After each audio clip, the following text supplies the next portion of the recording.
기업이나 학교마다 추구하는 인재상이 있습니다. 여러분은 어떤 인재상에 대해서 듣고 감동을 받으셨습니까? 저는 미국의 명문 사립고등학교 중에 하나인 필립스 아카데미라고 하는 곳에 인재상을 듣고 굉장히 큰 감동을 받았습니다. 이 필립스 아카데미는요, 미국의 유명한 리더들을 많이 배출하기로 유명한 학교입니다. 우리가 알고 있는 미국의 부시 대통령 부자가 이 학교 출신이고요. 미국의 연방 대법원 판사 또 5명의 노벨상 수상자를 배출한 학교가 이 학교입니다. 1778년에 사무엘 필립스에 의해서 세워진 이 학교의 건학 이념은요, 나 자신을 위해서가 아닌이라고 하는 건학 이념입니다. Not for self죠. 여러분 어떠세요? 참 멋진 건학 이념 아닙니까? 이기적인 목적으로 자기의 성공을 추구하고 자기의 자아를 실현하라 이렇게 가르치고 있는 세상 속에서 최고의 교육을 받아서 이타적인 목적으로 세상과 다른 사람들을 이롭게 하라라고 하는 이 학교의 건학 이념은 참 들으면 들을수록 멋진 말이다 그런 생각이 듭니다. 자, 근데 여러분 세상에서 선호하는 인재상은 어떤 겁니까? 세상은 어떤 사람들을 찾고 있죠? 똑똑하고 많이 배우고 유능한 사람들을 찾고 있습니다. 우리 주변을 보면 똑똑하고 유능한 사람들 참 많이 있습니다. 그런데 그런 사람들 중에 종종 좋은 리더가 되지 못하는 경우들이 많이 있죠. 왜 그렇습니까? 자기가 가지고 있는 지식, 자기가 가지고 있는 능력을 가지고 자신만의 성공을 추구하면서 살기 때문에 그렇습니다. 그러니까 자기는 성공적인 인생을 살았는지 모르지만 다른 사람이나 공동체에는 별로 기여하지 못하는 사람들이 많이 있다는 것이죠. 사실 이것보다 더 심각한 경우도 있습니다. 내가 가진 능력이나 지식을 악용하는 경우들도 있죠. 그래서 내가 가지고 있는 것을 가지고 잘못된 방향으로 사용하면 문제가 생기는 겁니다. 여러분 사실 그렇게 똑똑하지 않은 사람들은요 그렇게 큰 범죄를 저지르지 못합니다. 근데 학벌이 좋고 똑똑하고 지식이 많은 사람들은요 사기를 쳐도 굉장히 큰 사기를 치죠. 그래서 다른 사람들에게 큰 피해를 입히기도 하고요. 심지어는 한 기업이나 국가를 위기로 몰아넣기도 합니다. 그러니까 이 대단한 능력이라고 하는 것이 좋지 않은 결과를 낳을 수도 있다라고 하는 걸 알게 되는 거죠. 그래서 우리는 세상이 추구하는 인재상이 바람직하지 않다라고 하는 걸 알 필요가 있습니다. 때로는요, 우리 그리스도인들도 바람직한 인재상을 갖지 못하는 경우들이 있습니다. 그러니까 우리가 볼 때는 저 사람 참 훌륭한데 신앙이나 인품이 참 괜찮아 이렇게 판단하는 경우들이 있는데요. 그게 잘못될 수도 있다라고 하는 것입니다. 왜 그럴까요? 우리가 보는 눈이요 한계가 있기 때문에 그래요. 심지어는 하나님의 사람이었던 사무엘도 그런 경험을 하지 않았습니까? 하나님께서요 이새의 아들들 중에 이스라엘의 새로운 왕을 세우려고 하셨습니다.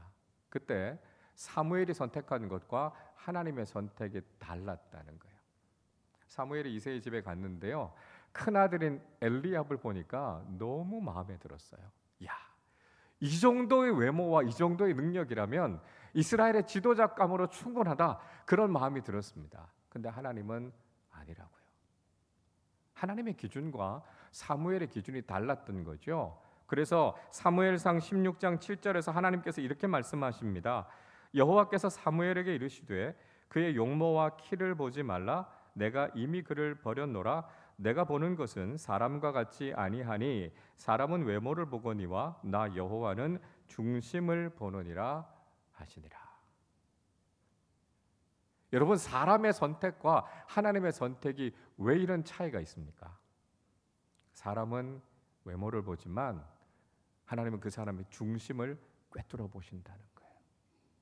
우리는요 그 사람의 중심에 뭐가 있는지 잘 몰라요. 그 사람의 중심이 얼마나 하나님 앞에 바르게 세워져 있는지, 하나님께 얼마나 충성된 사람인지 우리는 그걸 잘 보지 못한단 말이죠. 그러니까 우리가 선택할 때 잘못될 수 있는 가능성이 있다라고 하는 것입니다.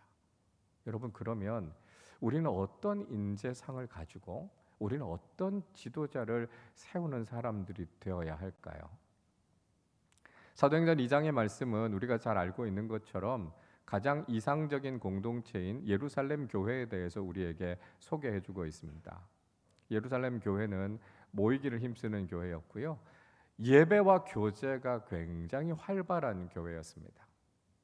특별히 유무상통의 공동체, 경제적으로 모든 것을 공유하는 아주 이상적인 공동체의 모습을 보였습니다.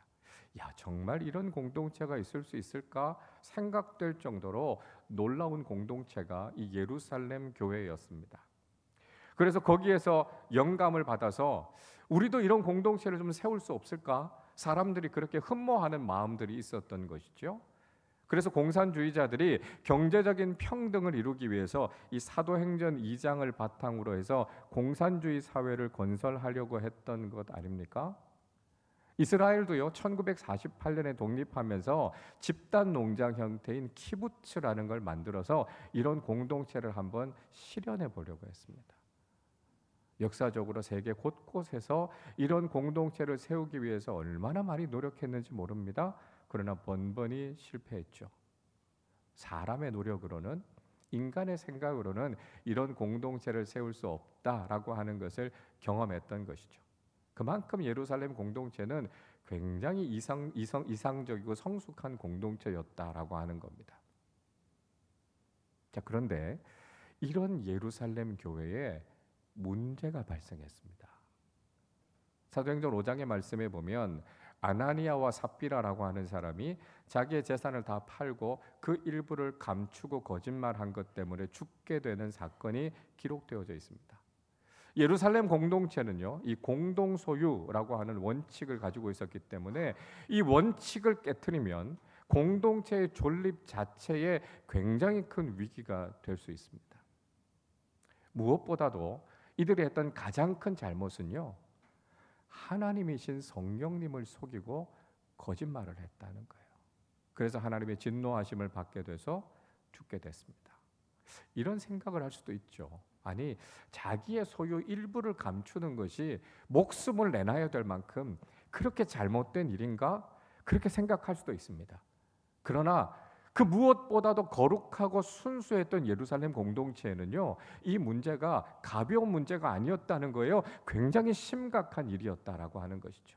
그래서 좀 과격하게 보일 수는 있지만 공동체를 지키기 위해서 특단의 조치를 내리지 않을 수가 없었다라고 하는 것입니다. 그런데 문제는 그뿐만이 아니었습니다. 오늘 우리가 읽었던 본문 속에서 또 하나의 문제가 발생하게 되지요.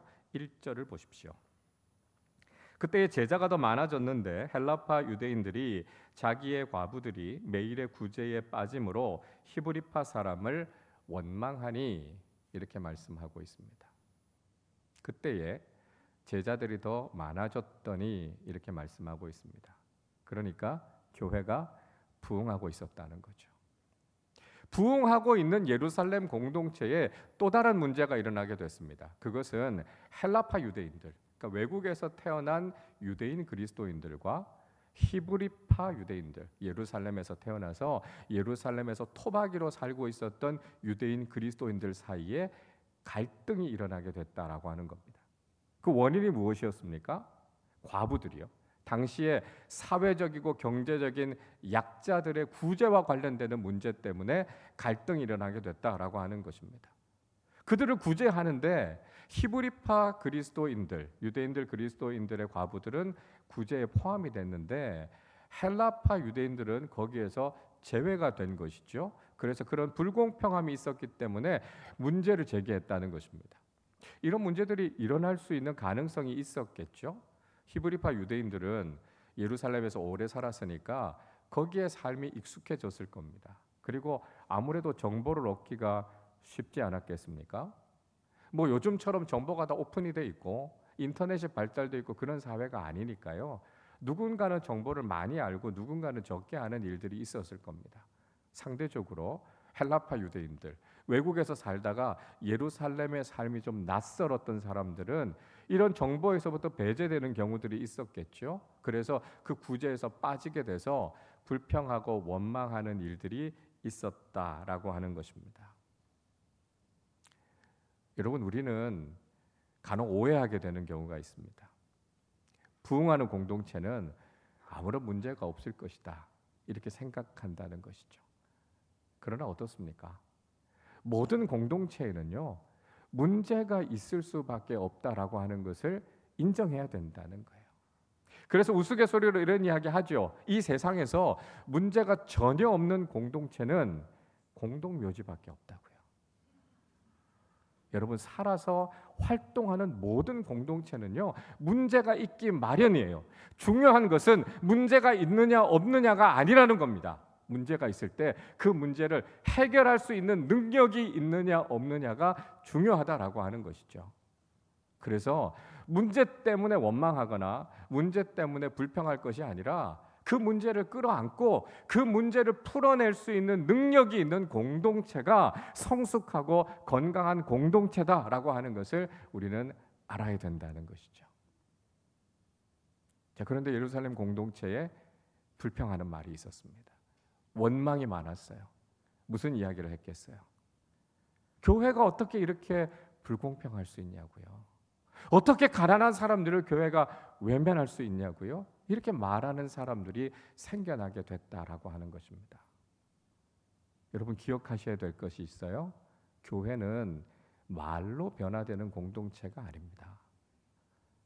간혹 말을 많이 하면 교회가 바뀌지 않을까 이렇게 생각하는 사람들이 있습니다.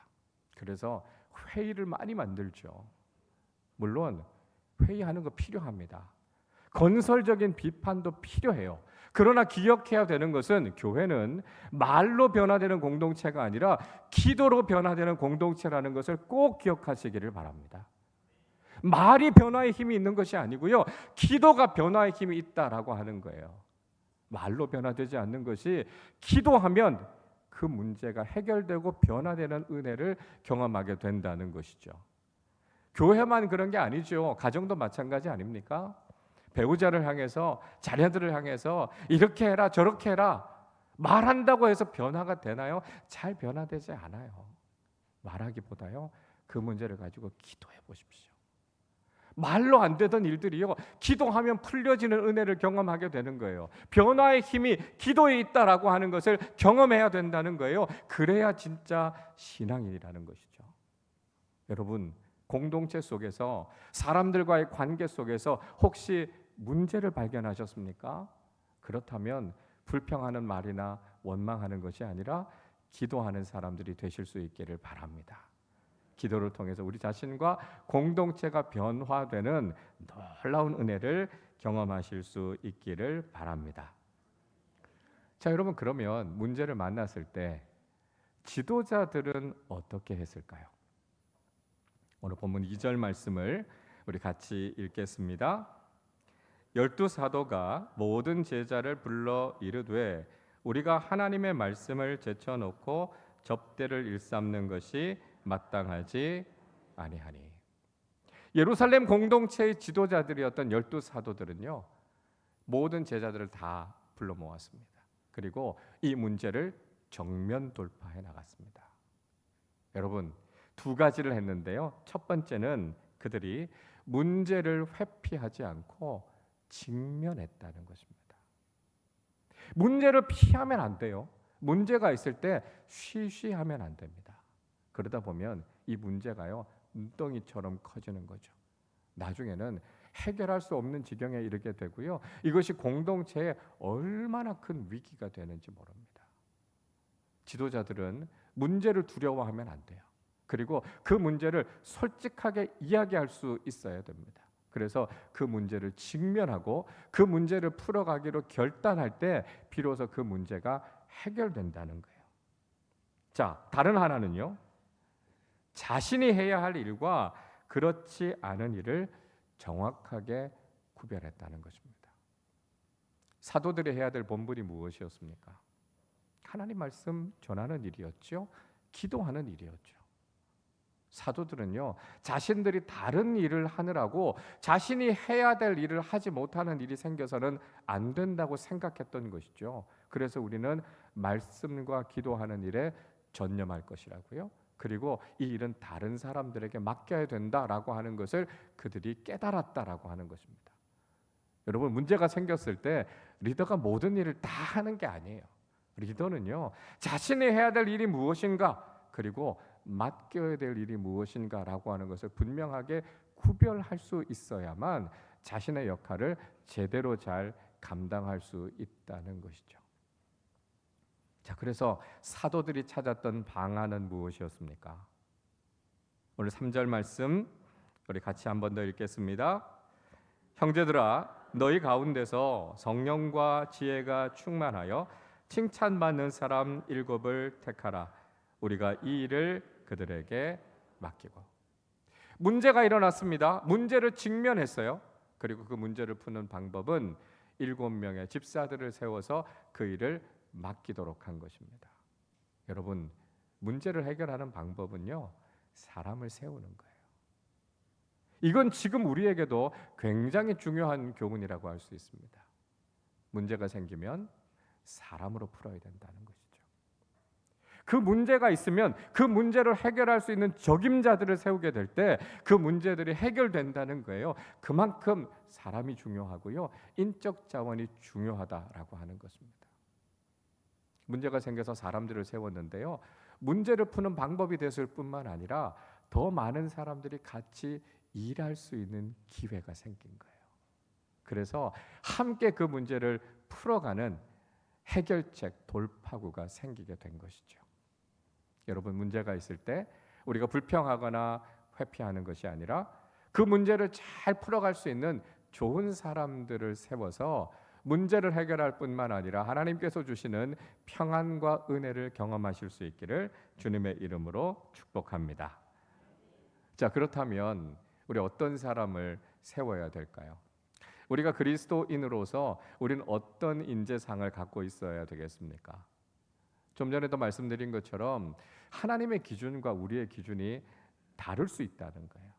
그래서 우리의 기준을 고집하는 것이 아니라 하나님의 마음에 합당한 사람은 어떤 사람일까? 우리는 그걸 바르게 알고 그런 사람들을 세워야 된다는 것이죠. 3절에서 어떤 사람을 세워야 된다고 말씀하고 있습니까? 성령과 지혜가 충만한 사람을 세우라, 이렇게 이야기하고 있습니다. 자, 이 말씀이 강조하고 있는 중요한 게 있어요. 그게 뭐냐면 자신의 지식, 자신의 능력을 가지고 일하는 사람이 아니라는 겁니다. 내 경험, 내가 가지고 있는 것을 자원으로 해서 그렇게 일하는 사람을 세우는 게 아니라는 이야기입니다. 아까 앞에서도 말씀드린 것처럼 내가 가지고 있는 것을 가지고 일하는 사람들은요, 교만해지기 쉬워요. 이기적인 목적을 가지고 일할 수 있습니다. 그리고 그게 악용되면 오히려 공동체와 많은 사람들에게 큰 피해를 입힐 수 있다는 말씀을 드렸습니다. 자, 그러면 성령과 지혜가 충만한 사람을 세우라라고 하는 이야기는 어떤 사람을 세워야 된다는 것일까요? 하나님께서 주시는 능력과 지혜로 일하는 사람들을 세워야 된다라고 하는 것입니다. 자기가 가지고 있는 능력과 지식을 원천으로 삼아서 살아가는 사람들이 아니라 하나님께서 부어주시는 지혜와 능력을 원천으로 삼고 살아가는 사람들이 돼야 된다는 것이죠. 내 안에 있는 부족하고 모자란 것들을 그저 억지로 끄집어내고 끌어내려고 하는 사람들이 아니라 모든 것의 원천이 되시는, 정말 큰 댐이나 호수에서 물을 끌어오는 것처럼 그렇게 모든 것에 무한하신 하나님의 능력을 덧입는 사람들을 우리는 세워야 된다는 거예요. 성령 충만한 사람이라고 하는 것은 하나님께서 우리에게 부어주시는 은혜와 능력을 경험하는 사람들을 이야기하죠. 성령님께서 우리에게 은사를 주십니다. 성령님께서 우리에게 능력을 주십니다. 성령께서 사람을 쓰시고자 할 때는 기름 부으심을 허락하는 거예요. 그 기름 부으심을 경험하게 되면 정말 엄청난 능력과 일들을 행하게 된다는 거죠. 성령님은요, 우리에게 아낌없이 쏟아 부어 주시는 분이시다라고 하는 것을 우리는 알게 된다는 거죠. 자, 그래서 예수님께서 요한복음 7장 38절 39절에서 이렇게 말씀하셨습니다. 나를 믿는 자는 성경의 이름과 같이 그 배에서 생수의 강이 흘러나오리라 하시니 이는 그를 믿는 자들이 받을 성령을 가리켜 말씀하신 것이라. 예수께서 아직 영광을 받지 않으셨으므로 성령이 아직 그들에게 계시지 아니하시더라 말씀합니다. 예수님께서는요, 아직 제자들이 성령 받지 못한 것에 대해서 안타까워하셨습니다. 그리고 약속하셨어요. 성령께서 그들에게 임하실 것이라고요. 성령이 임하면 어떻게 됩니까? 그의 배에서부터 생수의 강이 흘러나는 것처럼 성령께서 주시는 능력과 지혜가 그 사람에게 충만하게 된다는 거예요. 여러분, 우리의 능력은 고작 이 한 컵 물에 불과합니다. 그러나 성령께서 우리 가운데 은혜를 주시면 생수의 강이 터지는 것 같고요, 큰 호수와 저수지에서부터 물을 끌어오는 것처럼 부족함이 없이 부어주시는 하나님의 은혜와 능력을 경험하게 된다는 거예요. 그래서 그 성령의 사람이 하나님께서 쓰시고자 하는 대로 쓰임받게 된다는 거죠. 지혜도 마찬가지입니다. 하나님께서 부어주시는 지혜, 그걸 가지고 우리가 바르게 섬길 수 있다는 거예요. 잠언 1장 7절이 말씀하지요. 여호와를 경외하는 것이 지식의 근본이거늘 미련한 자는 지혜와 훈계를 멸시하느니라 말씀합니다. 여기서 지식은요, 우리가 배워서 알게 되는 지식을 이야기하는 게 아니에요. 하나님께서 부어주시는 지혜를 이야기합니다. 전지전능하신 하나님께서 우리에게 지혜를 부어주시면 그 지혜를 가지고 우리가 놀라운 일들을 하게 된다는 것이죠.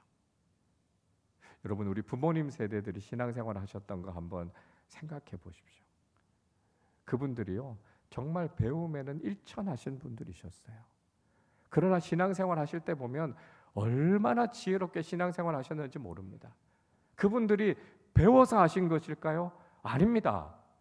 하나님을 경외하는 신앙을 가지니까요, 하나님께서 지혜를 부어주신 거예요. 그 지혜를 경험했던 것이죠. 그래서 야고보 사도가 야고보서 1장 5절에서 이렇게 말씀하지요. 너희 중에 누구든지 지혜가 부족하거든 모든 사람에게 후히 주시고 꾸짖지 아니하시는 하나님께 구하라. 그리하면 주시리라. 하나님 어떤 분이시라고요? 지혜를 쏟아부어 주시는 분이라고요. 그러니까 우리가 어리석다고 실망할 것이 아니라 우리에게 풍성한 지혜를 주시는 하나님께 구하면 하나님께서 우리에게 부어 주신다는 거예요. 여러분, 우리는 이런 탁월한 지혜를 구해야 합니다. 그래야만 다니엘과 세 친구들처럼 세상보다 10배는 더 지혜로운 사람들이 되는 거예요. 성령과 지혜가 충만한 사람, 하나님께서 부어주시는 능력과 지혜로 일하는 사람들이 바로 하나님의 영광을 위해서 귀하게 쓰임받을 수 있다는 것이죠. 자, 여러분, 그렇게 성령과 지혜가 충만한 사람들이 섬기게 될 때 어떤 결과가 나타나게 됩니까? 반드시 그 사람들이 하나님과 사람 앞에서 칭찬받는 사람들이 된다는 거예요. 오늘 말씀에 보면 칭찬받는 사람을 세우라 이렇게 이야기하지요. 칭찬받다라고 하는 것은 증언을 듣다는 거예요. 증거를 얻다는 것입니다. 그러니까 그 사람이 성령 충만한 사람인지 지혜가 충만한 사람인지 어떻게 알 수 있습니까? 그 사람이 하나님이 쓰시는 사람인 것 어떻게 알 수 있습니까? 그 사람의 섬김과 그 사람의 사역의 결과를 보면 알 수 있다는 거예요. 그가 한 일을 통해서 하나님께서 기뻐하시고요, 많은 사람들이 칭찬하는 결과를 가지고 온다는 것입니다. 그래서 예수님께서 마태복음 7장 20절에서 이렇게 말씀하시지요. 이러므로 그들의 열매로 그들을 알리라. 뭘 보면 알 수 있다고요? 열매를 보면 알 수 있다고요. 그 사람이 했던 일들을 통해서, 그 결과를 통해서 공동체의 유익이 되고 하나님께 영광이 되고 하나님과 사람들이 칭찬하는 사람들이 될 때, 이 사람이 하나님이 쓰시는 성령과 지혜가 충만한 사람이구나 라고 하는 것을 알게 된다는 것이죠. 이렇게 우리가 주님을 위해 쓰임받는 삶을 살게 될 때 다른 사람들을 살리고요, 공동체를 회복시키는 좋은 일꾼이 될 수 있다는 것입니다. 예루살렘 공동체는요, 이 문제를 해결하기 위해서 그렇게 7명의 집사들을 세우게 됐습니다. 자, 그 결과가 무엇이었습니까? 7절 말씀 우리 같이 읽겠습니다. 하나님의 말씀이 점점 왕성하여 예루살렘에 있는 제자의 수가 더 심히 많아지고 터다한 제사장의 무리도 이 도에 복종하니라. 사도들이 하나님의 말씀과 기도에 집중하니까요, 공동체는 하나님의 말씀, 복음이 더욱더 충만해졌다고 이야기하고 있습니다. 그리고 더 심히 많은 사람들이 모이게 됐다고요, 더 놀라운 부흥의 은혜를 경험하게 됐다라고 말씀합니다. 심지어는 유대교의 제사장들이요, 기독교의 복음에 대해서 거부했던 적대적이었던 그들조차도 유대교를 버리고 개종하는 놀라운 부흥의 은혜가 일어나게 됐다는 거예요. 문제를 해결했을 뿐만 아니라 하나님께서 부어주시는 새로운 부흥의 은혜를 경험하게 됐다라고 하는 것을 말씀해주고 있습니다. 저는 우리 교회가 이런 축복을 경험할 수 있기를 소원합니다. 여러분, 사람이 모인 공동체에 문제가 있을 수 있어요. 그러나 그것 때문에 불평하거나 원망하거나 그 문제를 회피하려고 하는 것이 아니라 기도함으로써 이 문제를 정면 돌파해 나가고 그 문제를 풀어낼 수 있는 성숙하고 건강한 공동체가 되실 수 있기를 바랍니다. 나의 능력, 내 지혜를 의지하는 것이 아니라 하나님께서 부어주시는 성령과 지혜가 충만한 사람들이 되어서 하나님과 사람들 앞에 칭찬받고 주님이 쓰시기에 합당한 일꾼들로 세워지는 우리 모두가 되실 수 있기를 바랍니다. 하나님께 주시는 능력으로 우리가 해야 될 모든 사명들을 잘 감당하고 그를 통해서 하나님께서 주시는 은혜와 부흥의 놀라운 역사를 경험하는 믿음의 공동체가 되실 수 있기를 바랍니다. 잘못된 인지상을 버리고 정말 하나님께서 기뻐하시는 믿음의 사람들로 서고 그런 일꾼들을 세우는 공동체가 되어서 주님께서 우리에게 믿고 맡겨주신 귀한 사명 잘 감당하는, 주님 기쁘시게 하는 믿음의 공동체로, 믿음의 사람들로 살아가실 수 있기를 주님의 이름으로 축원합니다. 기도하겠습니다. 여러분, 하나님께서 쓰시는 사람은 내 능력 가지고 일하는 사람이 아닙니다. 하나님께서 정말 쏟아부어 주시는 그 능력, 그 지혜를 의지하는 사람들을 통해서 하나님께서는 지금도 하나님의 일을 이루어가고 계십니다.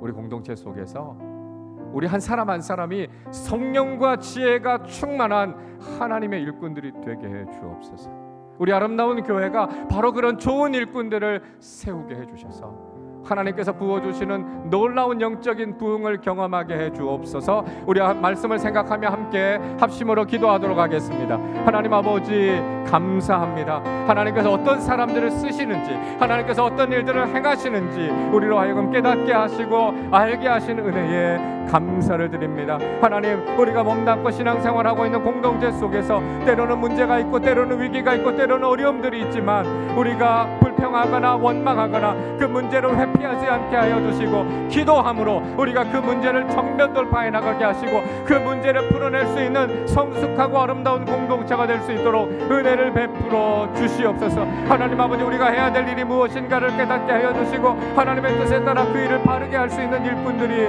되게 하여 주옵소서. 내 능력을 의지하지 않게 하시고 내 지식을 의지하지 않게 하여 주시고 성령과 지혜가 충만한 하나님의 사람들이 되어서 주님께서 우리가 맡겨주시는 귀한 일들을 잘 감당하게 하여 주시옵소서. 하나님, 우리가 그런 좋은 일꾼들을 세워감을 통하여서 하나님 어려움의 문제들을 해결할 뿐만 아니라 하나님께서 우리에게 주시는 귀한 사명을 더 잘 감당하는 교회가 될 수 있도록 은혜를 베풀어 주시옵소서. 하나님 아버지, 그를 통하여서 하나님 우리 교회가 좋은 일꾼들을 세워나가고 하나님께서 우리에게 부어주시는 놀라운 부흥의 은혜를 경험할 수 있도록 하나님 함께하여 주시고 온 교우들이 마음을 모아서 주님께서 원하시고 뜻하시는 그 사명을 감당하게 하여 주시고 주님을 기쁘시게 하고 주님께 영광을 돌려드리며 하나님과 사람들에게 칭찬받는 믿음의 공동체로 설 수 있도록 하나님 역사하여 주시고 은혜를 부어 주시옵소서. 우리 한 사람 한 사람을 부르실 때 하나님의 능력과 은혜로 지혜로 채워지는 하나님의 사람들이 되어 주님 앞에 귀하게 쓰임받는 우리 모두가 될 수 있도록 주님 역사하여 주시옵소서.